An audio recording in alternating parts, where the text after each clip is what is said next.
Yine Peygamberimiz Aleyhisselatü Vesselam öz sahabesine iki heyvanı ve bu iki heyvan vesilesiyle hem kurtulan hem de helak olan iki insanı haber verir.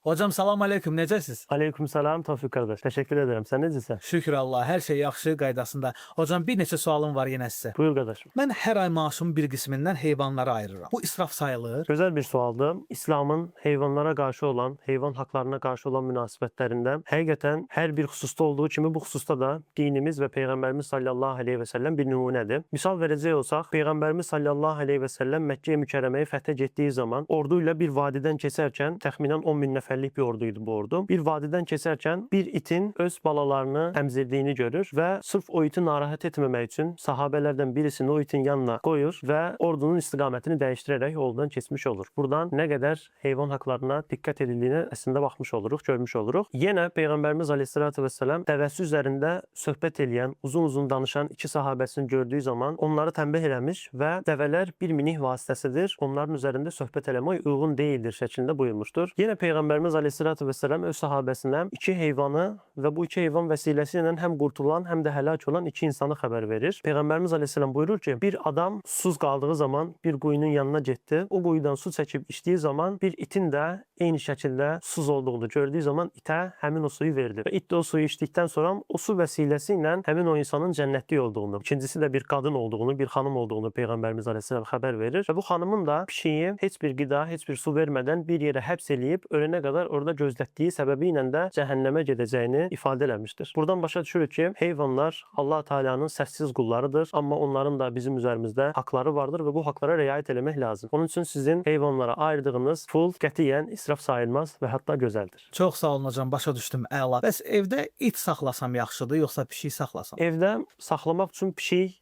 daha çok məsləhət görülür. Niyə görə? Çünki pişiyin hem temizlik baxımından, hem Peygamberimiz Aleyhisselatü Vesselam'ın pişikler ev sakinleridir buyurması sebebiyle ve yine sahabeler arasında Peygamberimiz Aleyhisselam'ın əshab-ı soffəsindən olan, Peygamberimiz Aleyhisselam'ın yanında yetişen ve ondan en çok hadis rivayet eden bir sahabesi var ki, o sahabenin adı Ebu Hureyre'dir. Ebu Hureyre demek pişiklerin atası demektir. Buradan da başa düşürük ki, hem Peygamberimiz Aleyhisselam hem de sahabeleri pişikleri çok sevmiş, pişiklerin evlerinden olduğunu ve onların yanlarında dolaşmalarına imkan verdiğini buradan anlamış oluruz. İt daha sadiq daxı. Düzdür, it sadik bir hayvandır. Ama bunu söylemek lazım. İtin ağız suyunun hem dini taraftan hem de tibbi taraftan birçok zararları vardır. Bu yakınlarda bir statistika ile karşılaşmıştık. Bir tecrübe edilmiş. Bu tecrübe esnasında hem insanın hem pişiğin hem de itin ağız suyu tecrübeden geçirildiği zaman en temiz pişiğin ağız suyu, sonra insanın en zararlı, en çok mikrobu özünde birleştiren de itin ağız suyunun olduğunu görürük. Bəli, itler sadik hayvanlardır ama evin içerisinde değil de mesela için hayatımızda evi korumak məqsədilə it saxlamaq da bir problem yoktur. Çox sağ olun hocam, təşəkkür edirəm, var olasınız. Dəyərli məsləhətlərinizə görə təşəkkür edirəm. Ben teşekkür ederim.